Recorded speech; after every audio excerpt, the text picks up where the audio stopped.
Okay, Yes. we are back. We've got an interesting topic that we're going to talk about today, Dad. It was an article in Automotive News Yes. titled "Let's Go Shopping." Can we? And it's not about you and me going shopping. It's about the big public dealerships looking to scoop up the mom Big and pops. dealer groups. Yeah. Yeah. Looking to make additional acquisitions. So we've done some previous videos talking about like the buy, sell, and Yes. and that side of the actual like behind the scenes of the dealership business. Today we'll dive back into that a bit with some of the updates from Automotive News. Before we do, however, Yes. Life of August was our winner. No. Do your thing. Yay for Life of August. Life of August was our winner. Just because they follow us on Instagram, they were able to get 1 month free access to Your Auto Advocate as a member. So enjoy that. That's of August. that's like a $14.99 value. Well, with the console call of $49.99, which you don't get, but still. Just say it's bigger. It's $183 million value for free. Run a report to win contest March 1st is the live stream. Check the link down below. Giving away all sorts of stuff because it's February. Who likes February? Cupid. Okay, Pops. Did you read this article that I sent over to you? Let's go shopping. I sure did. Yeah, so what'd you think? What was your takeaway? Let's tee it up for the audience, but what'd you think? Well, I think that because 2020 showed dealer groups how they could make more money than in previous years by lowering their marketing expenses, lowering their personnel costs, lowering their floor plan costs because they don't carry as many cars in inventory as they used to, that the average new car dealership netted $1.7 million last year, that the large publicly traded groups, AutoNation, Group 1, Penske, Sonic, well, they're flush with cash, and they're looking to expand their grip on the American car buyer. And so they're out shopping. They're looking to buy dealerships. They're looking to buy smaller dealer groups, mom and pop dealer groups, single point stores that would have some value to them in certain areas. Matter of fact, I sent an email to one of my friends and said, hey, maybe it's time. Former employer, yeah. I mean, it's so to me, it sounds two alarm bells if I'm a consumer. Okay. One is that if there's going to be 4 major dealer groups that really have a foothold in new car dealership space, yes, Sonic, AutoNation, Group 1, and Penske, yes, we already did a video maybe a week or two ago now on AutoNation.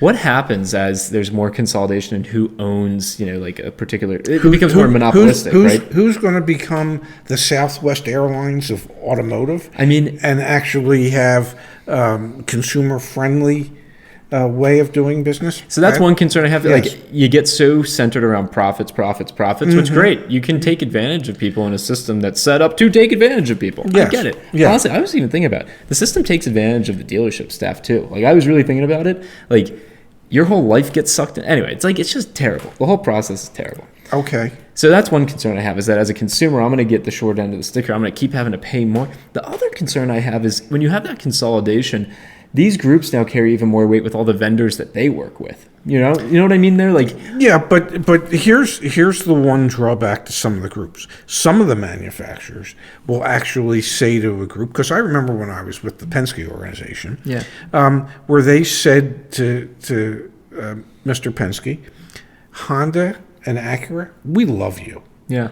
But you can only have X number of Honda and Acura stores in your portfolio. Yep.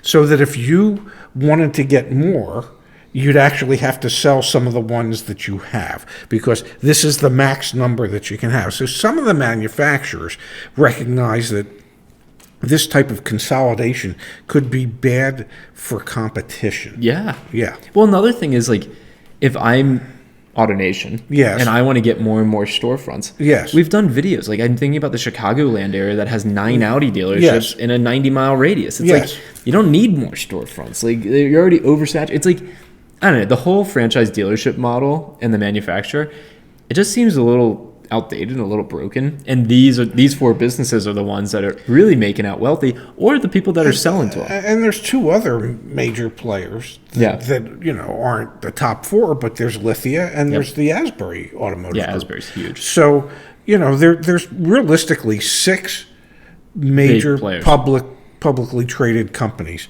that their stocks are higher than they've ever been. Yeah, I'm still bummed I sold my Penske. You when should I be. did. Their market capitalization is Higher higher than than it's it's ever ever been.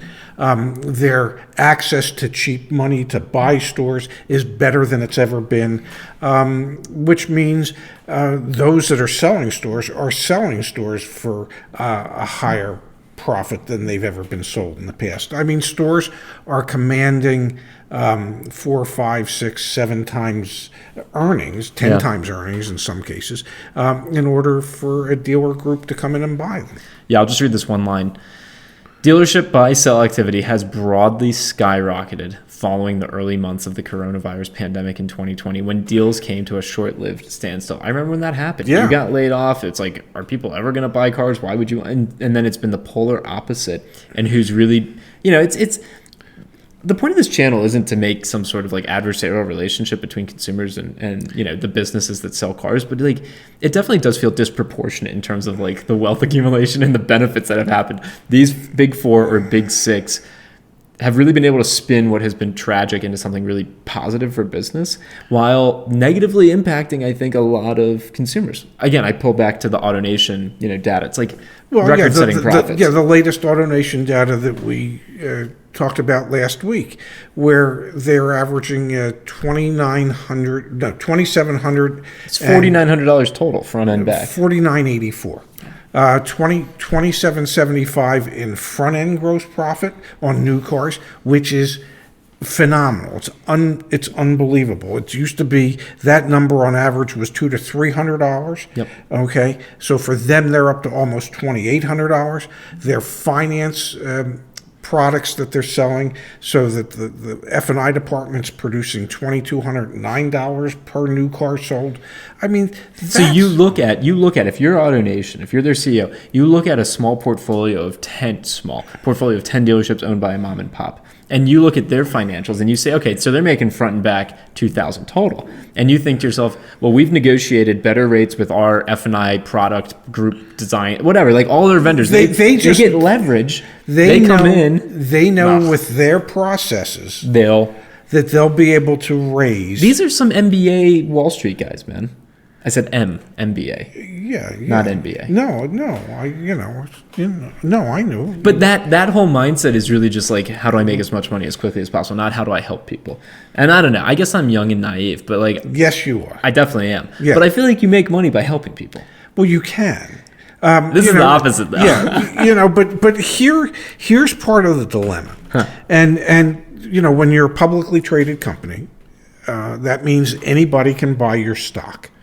And then you are beholden to your stockholders to figure out how to make your business more profitable. Yeah, of course. So everything is based.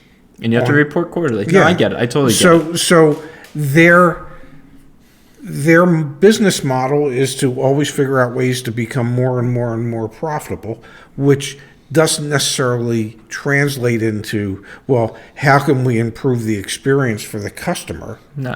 While doing that, we have to figure out how we can report more profit on a quarterly basis, so more and more people will buy more stock and the value of our stock and it's will not go even up. profit, it's just growth, right? Like, how can we show bigger and bigger numbers? So no, I get what's going on, but I think Yes.